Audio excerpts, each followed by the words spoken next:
अस्सलाम वालेकुम जी, welcome back to my channel. कैसे हैं आप सब? उम्मीद है आप सब ठीक होंगे और खुश होंगे।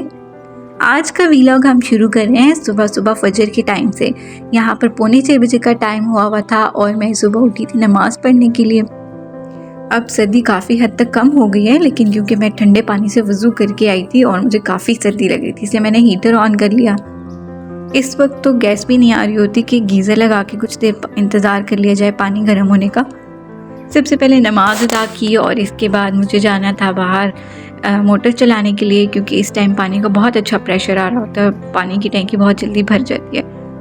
पानी की टैंकी भरनी है, गीज़र चलाना है और उसके बाद हम तैयारी शुरू करेंगे नाश्ते की। मेरी बेटी ने फरमाइश की थी कि उन्होंने लंच में पैनकेक्स लेकर जाने हैं, तो मैं अपने काम निपटाने के बाद फटाफट किचन में आई और पैनकेक्स की तैयारी शुरू कर दी।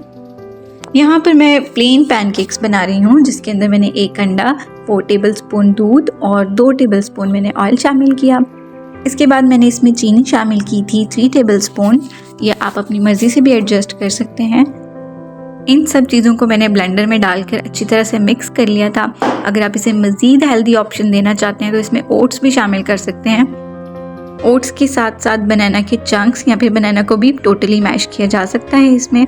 इस फॉर्म में लाने के बाद मैं इसमें शामिल करूँगी मैदा हम इसमें डालेंगे 4 टेबलस्पून्स और मैं इसको अच्छी तरह से यहाँ पर छान लूँगी। छानने से ये होता है कि पैनकेक्स फ्लफ़ी बनते हैं। इन्हीं प्लेन पैनकेक्स को अगर आप चॉकलेट पैनकेक्स बनाना चाहते हैं तो इसी स्टेज पे आप 1 स्पून कोका पाउडर भी ऐड कर सकते हैं। इसके साथ ही मैंने थोड़ा सा इसमें बेकिंग पाउडर भी शामिल किया। छान कर अच्छी तरह से इसको मैंने मिक्स कर लिया था। मैं तो इस टाइम इसे स्पून से मिक्स कर रही हूँ, लेकिन अगर आपके पास बीटर है तो आप उससे भी अच्छी तरह से मिक्स कर सकते हैं। और जब इस फॉर्म में आ जाए तो फिर आप इसको पैनकेक को तवे पे डाल के फ्राइंग पैन में किसी भी जगह पे ग्रीस करें थोड़ा सा ऑयल के साथ और इनके पैनकेक्स बना लें। मैंने तो तवा ही लिया था और इस पर थोड़ा सा ऑयल डालने के बाद मैंने 1 स्पून की हेल्प से इसके ऊपर बैटर डाला और जैसे ही इसके ऊपर बबल्स बनना शुरू हुए इसकी साइड पलट दी। तवे पर बनाने का मकसद ये था कि एक ही टाइम में काफ़ी सारे बन जाते हैं आसानी के साथ।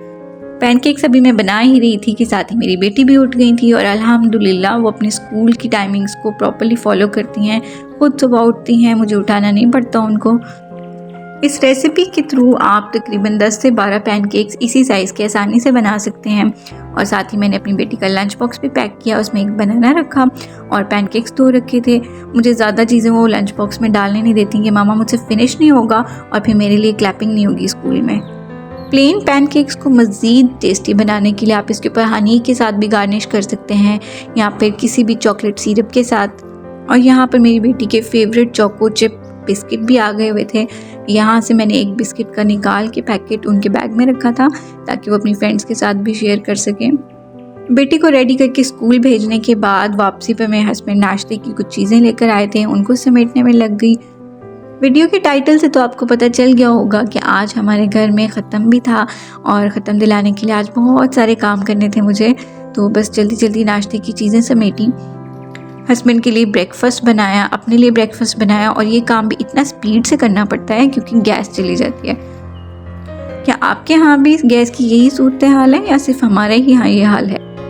सफाई के लिए मेरी हेल्पर आ चुकी थी और उन्होंने अपना काम बखूबी शुरू कर दिया था और मुझे साथ साथ इनकी डस्टिंग करनी थी। जब भी आपके घर मेहमानों ने आना हो तो ये तो एक नेचुरल सी बात है कि टेंशन होती है कि सब कुछ ठीक से हो जाए, कोई गड़बड़ ना हो, सफाई सुथराई में कोई कमी ना रह जाए। आप अभी तक सोच रहे होंगे कि ख़त्म किसका था, तो यहाँ पर हम ख़त्म दिलवा रहे थे मेरे फादर इन लॉ की मदर का। अल्लाह ताला उनके दर्जात बुलंद करे और उनकी मगफिरत फरमाए। सफाई सुथराई के दौरान ही यहाँ पर फ्रूट्स भी आ गए थे, मुझे इनको धोकर अब बास्केट में लगाना था और फ्रूट्स मैंने 2 जगह पर डिवाइड करना था क्योंकि हम लोगों ने जो अरेंजमेंट्स किए हुए थे लेडीज़ और जेंट्स को अलग-अलग थे। जेंट्स का सारा इंतज़ाम हमने ऊपर छत पर किया हुआ था धूप में और लेडीज़ का इंतज़ाम हमने ड्राइंग रूम में किया हुआ था। चलें आपको ऊपर ले जाकर ऊपर के इंतज़ाम भी दिखाती हूँ।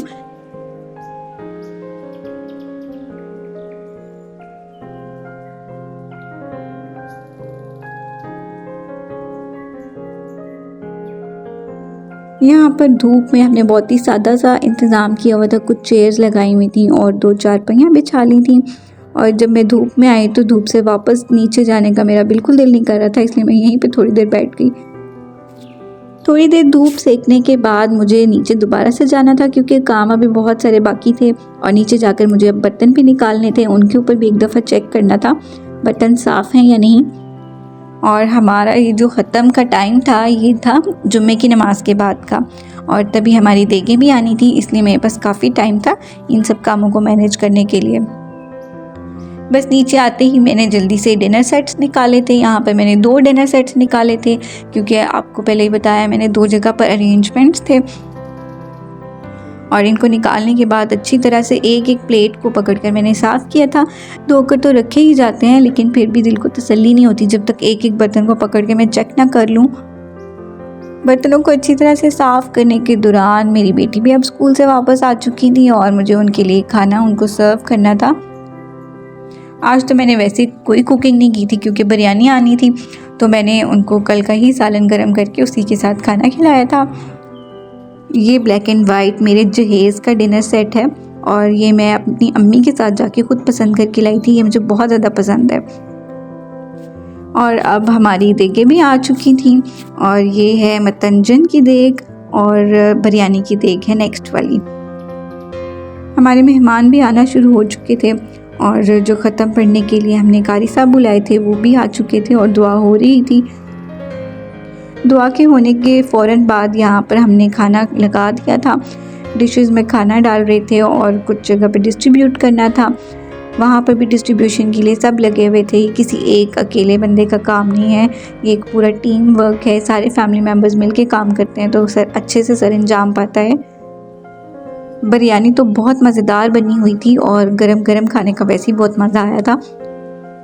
खाने के बाद मैस तो बहुत हो जाता है किचन में, लेकिन hats off to my brother in law और मेरी भाभी, जिन्होंने मिलकर ये सारा कुछ समेटा था और मुझे बिल्कुल भी इन्होंने बर्डनाइज़ नहीं किया।